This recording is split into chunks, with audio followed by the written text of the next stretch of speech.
Taller activo en Castilla, siglo XII, cacería de liebres.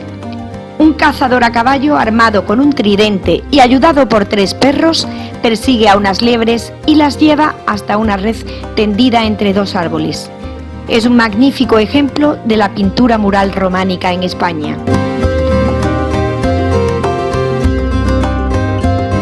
Bartolomé Bermejo, Santo Domingo de Silos, entronizado como obispo. Santo Domingo, abad del monasterio benedictino de Silos entre 1047 y 1073, aparece vestido de pontifical con casulla y capa pluvial, mitra, báculo y libro abierto entre las manos.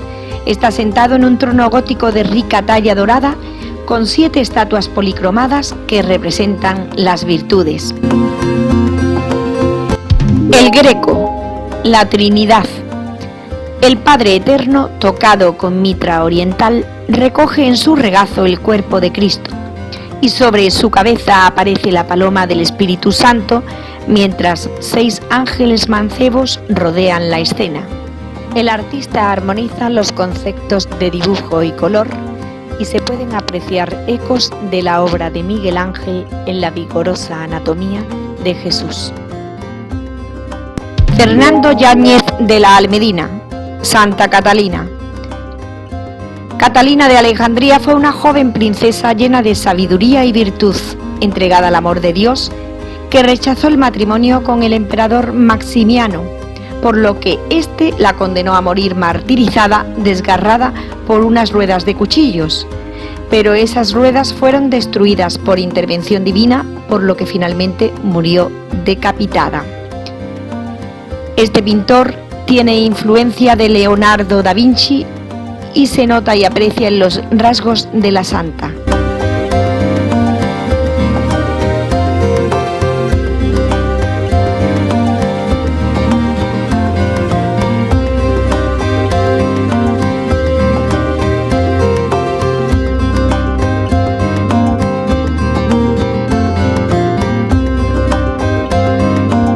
El Greco, el caballero de la mano en el pecho.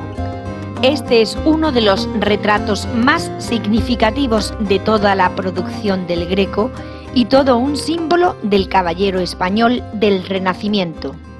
El retratado, de unos 30 años, viste según la moda española de finales de los 70 del siglo XVI, con la blanca y estrecha gorguera elevándose por detrás de las orejas y enmarcando la cabeza. Sobre el ceñido jubón de seda negra destacan la mano derecha que se posa en el pecho, una medalla semioculta y la empuñadura dorada de la espada.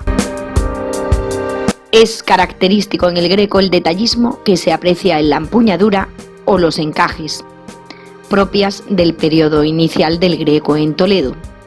Excelente ejemplo de la retratística de su tiempo.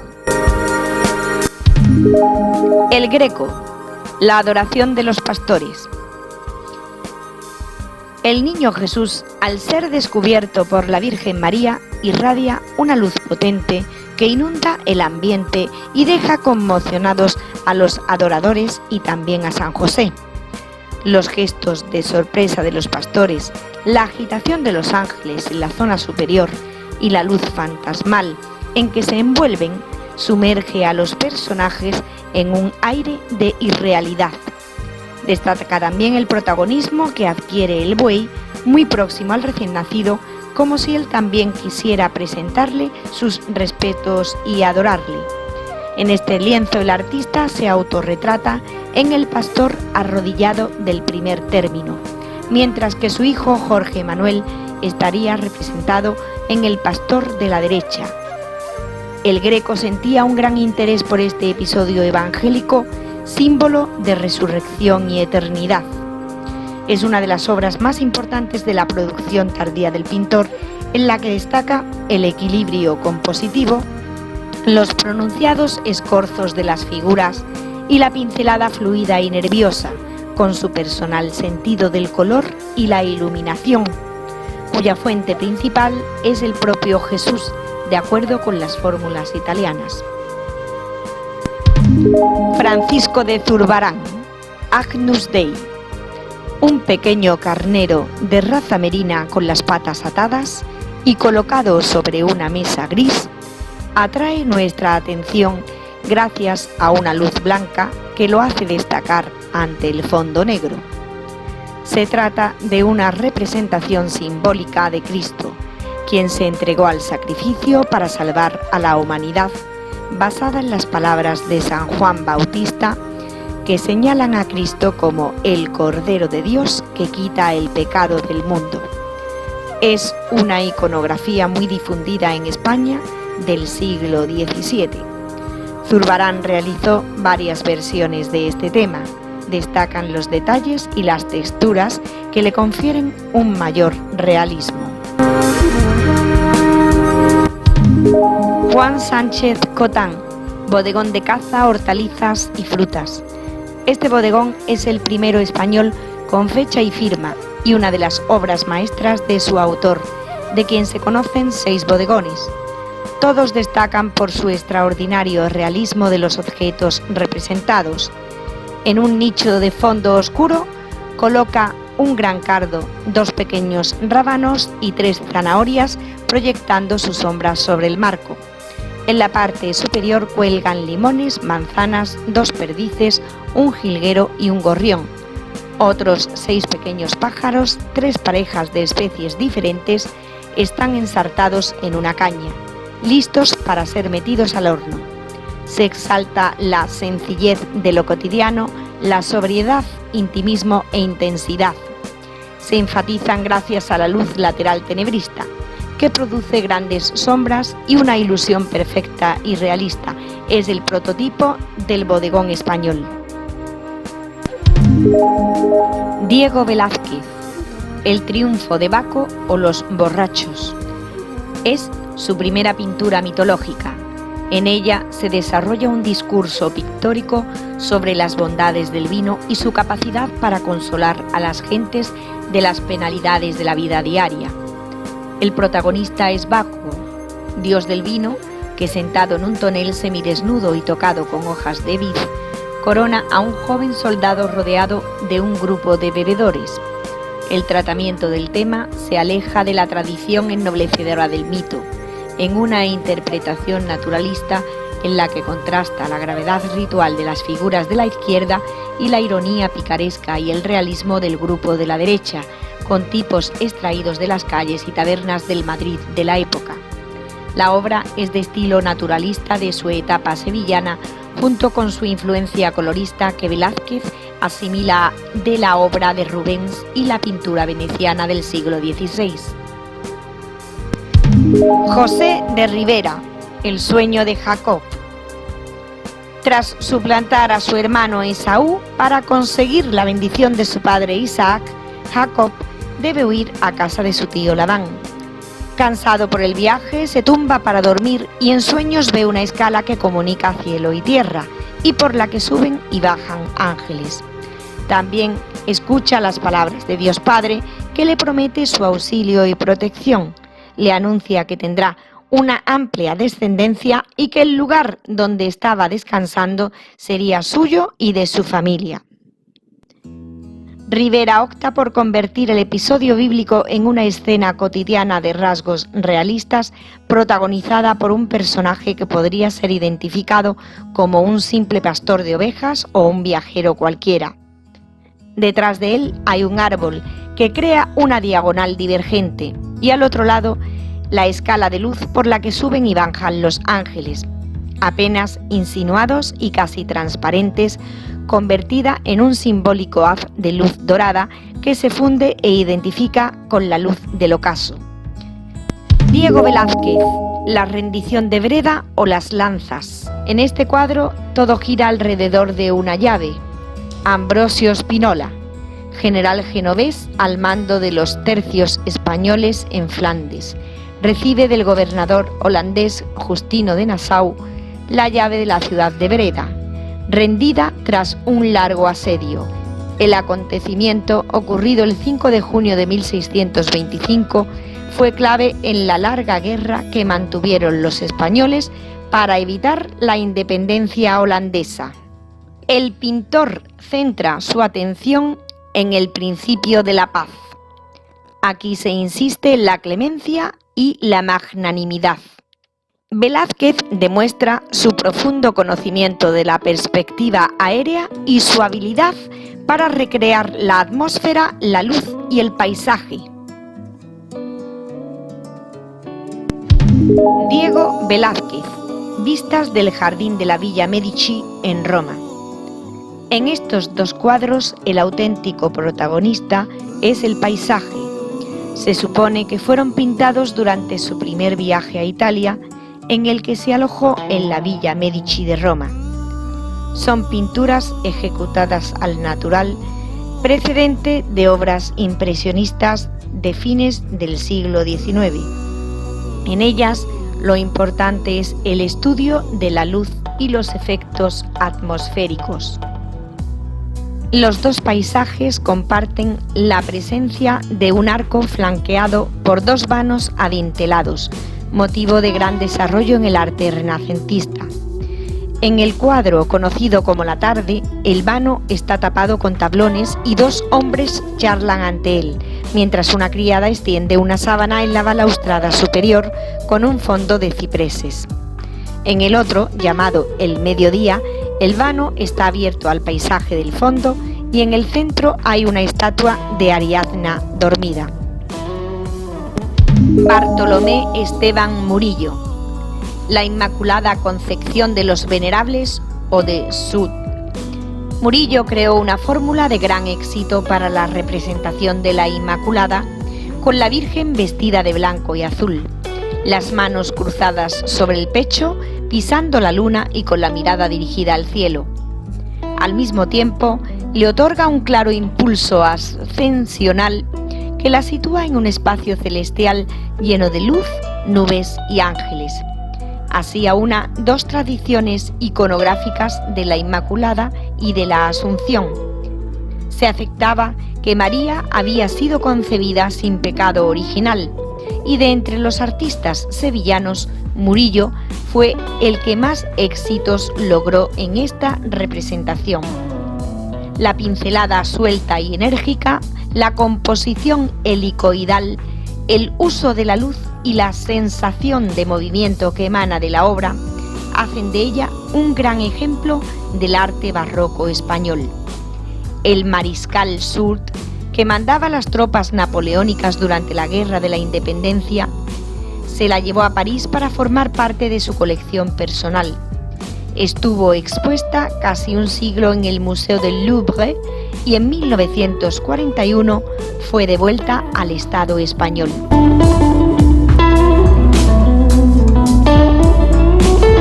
Diego Velázquez, Las Meninas o la familia de Felipe IV.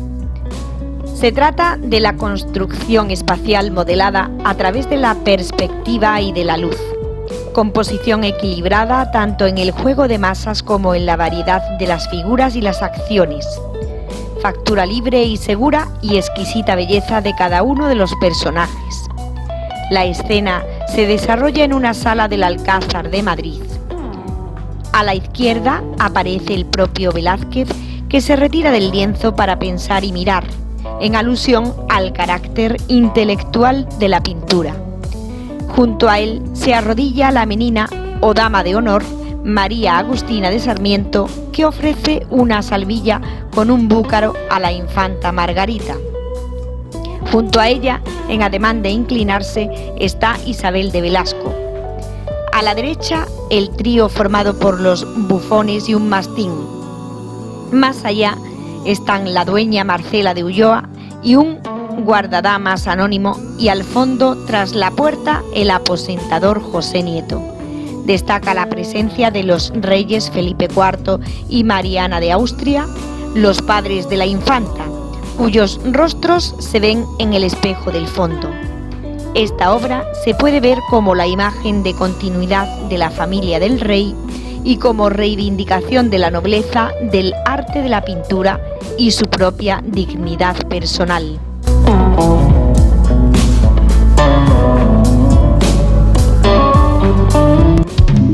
Francisco de Goya, el quitasol, representa a una joven sentada con un perro sobre su regazo y a un majo que la protege del sol con una sombrilla o quitasol. El quitasol sirve al pintor para jugar con las transparencias, los contrastes de luces y sombras y los colores fuertes. La perspectiva de abajo a arriba y el formato indican que la pieza estaba destinada a una sobreventana.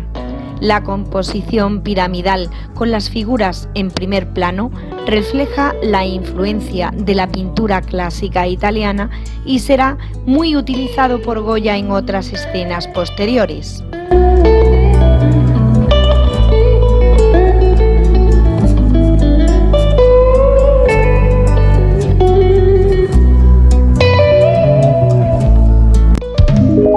Francisco de Goya, la maja desnuda. El único desnudo femenino de Goya es una de sus obras más interesantes desde el punto de vista pictórico y es una de las que más literatura ha generado, centrándose en la identidad de la retratada, que hasta la actualidad sigue siendo una incógnita. Se concibió esta obra como una Venus desnuda, pero luego se la presentó de un modo realista y directo, sin alusión a la mitología y mirando sin recato al espectador. La calidad pictórica es insuperable, destaca el contraste entre la fuerte iluminación del primer plano y la penumbra del fondo. El canapé de terciopelo verde, recubierto por una sábana y almohadones de seda blanca, resalta el cuerpo luminoso, suave, blanco y sonrosado de la misteriosa modelo. Francisco de Goya, la familia de Carlos IV. En 1800, Goya fue nombrado primer pintor de cámara y este retrato familiar se ha convertido en un símbolo de la monarquía borbónica. Así, el centro de la composición no lo ocupa el rey Carlos IV, sino su esposa, la reina María Luisa, que protege a los miembros menores de la familia, los infantes María Isabel y Francisco de Paula. A la izquierda, vestido de azul, se sitúa el príncipe de Asturias, el futuro Fernando VII. Tras él, su hermano, el infante Carlos María Isidro, y su tía, la infanta María Josefa. Junto a ella aparece una joven de perfil identificada por algunos como la prometida del príncipe y por otros como la infanta Carlota Joaquina, esposa del príncipe heredero de Portugal y ausente de la corte. Tras el rey se encuentran su hermano Antonio Pascual y la esposa de este, la infanta María Amalia, ya fallecida, y el matrimonio formado por Luis de Borbón y la infanta María Luisa, que lleva en brazos a su hijo Carlos Luis, nieto de los reyes, personalizando con ello la continuidad de la dinastía. En la sombra y casi escondido está el propio Goya, que se autorretrata a la izquierda junto a un gran lienzo a la manera de Velázquez en Las Meninas. Pero a diferencia del pintor sevillano, más que por la luz y el espacio, Goya se preocupa por la sutileza en la plasmación de tejidos y el detallismo en los adornos y joyas, logrados con su personal y moderna pincelada de trazos libres. Federico de Madrazo, Amalia de Llano y Dotres, condesa de Vilches. Amalia de Llano y Dotres, condesa de Vilches por matrimonio y escritora aficionada, era una de las mujeres más hermosas y encantadoras del Madrid isabelino, amiga de la familia del pintor Federico de Madrazo y asidua a las veladas musicales que se celebraban en casa del pintor. Aparece aquí retratada a los 32 años. Este lienzo, obra cumbre de la retratística romántica española y el más atractivo de los retratos femeninos de su autor, es la obra más emblemática de las colecciones del siglo XIX del Museo del Prado. Es un retrato enormemente seductor de clara influencia francesa en contraposición a la sobria tradición española. La condesa está sentada en un sillón tapizado, ataviada con un vestido de raso azul que contrasta con la calidez de los tonos del propio sillón y sobre todo del chal que cuelga de él con naturalidad. Lleva pocas y extraordinarias joyas, cuyos brillos han sido reproducidos con maestría. Su mirada seductora y su gesto con la cabeza ligeramente ladeada y apoyada en la mano derecha contribuye a resaltar su sensualidad. Eduardo Rosales, doña Isabel la Católica dictando su testamento. El 12 de octubre de 1504, pocos días antes de morir, la reina Isabel la Católica dicta su testamento en Medina del Campo en presencia de sus colaboradores más cercanos. Isabel, con una medalla de la Orden de Santiago colgada del pecho, descansa en una cama con dosel, en una estancia casi sumida en la penumbra, destacando el contraste entre el blanco de las ropas de cama y los colores apagados de la indumentaria de los presentes, entre los que se reconoce el cardenal Cisneros en el grupo de la derecha. La única nota de color la crea el manto rojo de un apesadumbrado rey Fernando, quien tiene a su lado a su hija Juana la Loca, que no estuvo presente en ese momento histórico, pero que el pintor incluye por ser ella la heredera del reino castellano. La obra fue elaborada por Rosales durante su estancia en Roma y obtuvo una primera medalla en la Exposición Nacional de 1864. Supuso la consagración de su autor y causó un gran impacto en el panorama artístico español por su novedoso realismo atmosférico, de herencia velazqueña, que influyó en gran parte de la pintura española posterior. Es el cuadro de la historia más relevante del siglo XIX español. El pintor demuestra su dominio del dibujo, la composición y la luz, con una gama cromática que se reduce a lo esencial, sobria pero de un gran efecto teatral. Francisco de Goya, el 3 de mayo de 1808 en Madrid.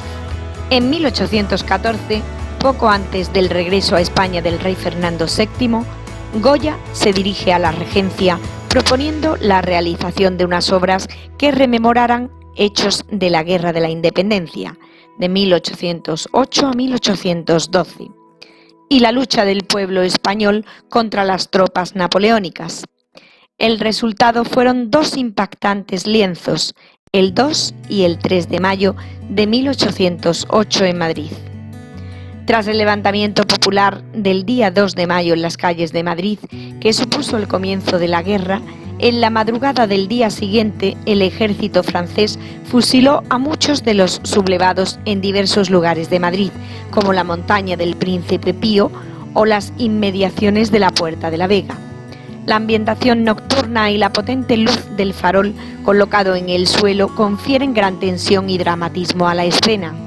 A un lado, el pelotón de fusilamiento, en perfecta formación y convertido en una máquina de matar sin rostro. Al otro, los que han de morir, asustados unos ante el destino al que se enfrentan, rabiosos e impotentes otros, en un detallado estudio psicológico de los personajes.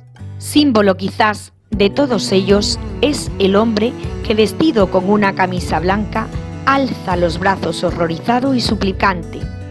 Su expresión, el gesto, la posición central e iluminada y el trance en el que se encuentra le convierten casi en un nuevo crucificado.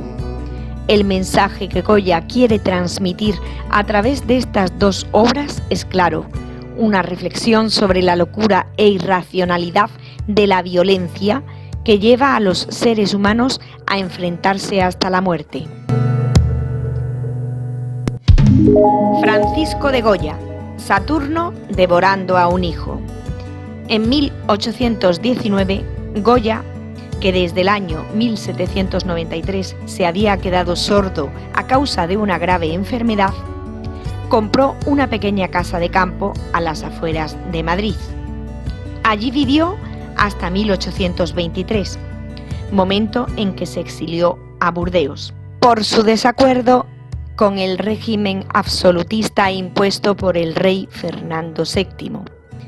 Goya decoró dos habitaciones, una en la planta baja y otra en la parte superior con 15 pinturas murales, popularmente conocidas como pinturas negras, por el uso que en ellas se hace de los pigmentos oscuros y negros y también por lo sombrío de los temas.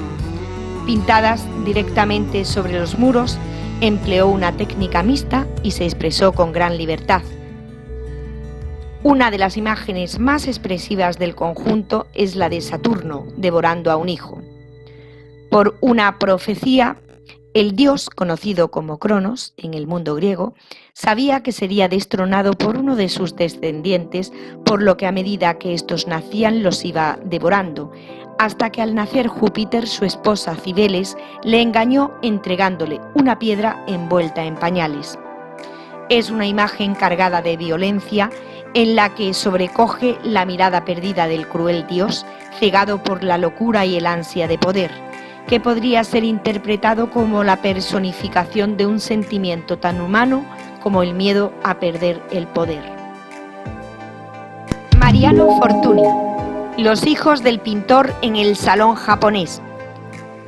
Mariano Fortuny, el más cotizado e internacional de los pintores españoles del siglo XIX, pasó el verano de 1874 en Portici, cerca de Nápoles, junto a su familia. Fue un periodo de gran actividad creativa en el que se aprecia un cambio en su estilo hacia una pintura alejada de los convencionalismos y caracterizada por el empleo de una pincelada suelta y espontánea. Desgraciadamente, esa evolución quedó interrumpida por su repentina muerte en Roma en noviembre de ese año. Se trata de una obra inacabada de carácter íntimo y familiar que el pintor realiza para regalársela a su suegro, el gran pintor Federico de Madrazo, con cuya hija Cecilia se había casado en 1867. Los protagonistas son sus hijos María Luisa y Mariano, que descansan sobre un largo diván tapizado en tonos dorados en el salón japonés de la villa donde pasaban sus vacaciones estivales. María Luisa, la mayor, se abanica recostada sobre sus dos cojines, mientras su hermano Mariano, semidesnudo, cubre sus piernas con una tela de raso azul. En aquel momento tenía 3 años. En esta composición ejecutada con gran libertad técnica, riqueza de colores y ágiles pinceladas, Fortuny refleja su interés y fascinación por el arte japonés, muy de moda en esos momentos en Europa, como se advierte en el formato apaisado, en la asimetría de los elementos, la fragilidad de la luz o en los planos lisos de color de la pared o el suelo. Joaquín Sorolla, Chicos en la playa. El mar y la playa son protagonistas de muchas pinturas de la plena madurez de Sorolla, que aquí nos muestra a 3 niños desnudos jugando en la orilla, con un encuadre casi fotográfico, técnica que Sorolla conocía y puede apreciarse en muchas de sus composiciones. El pintor logra un perfecto equilibrio entre la actitud estática propia de los cuerpos tendidos y el dinamismo de su colocación, con una disposición ligeramente oblicua de las figuras que introduce al espectador en la escena. El primer muchacho se sitúa en la diagonal, conduciendo nuestra mirada hacia el fondo. El segundo chico está en un ángulo más abierto respecto a nosotros. Finalmente, el tercero se coloca en paralelo al borde superior del lienzo, cerrando así la visión. La luz nos acompaña en esta inmersión. El primer chico casi seco se pinta en tonos claros, el segundo medio sumergido reluce empapado en el agua en tonos más densos que alcanzan su mayor intensidad en el tercero, aún en el agua. Sorolla se recrea en los destellos de la luz en el agua y en los cuerpos, y los reflejos de estos en la arena mojada con amplias pinceladas de tonos turquesas, azules, violetas y malvas.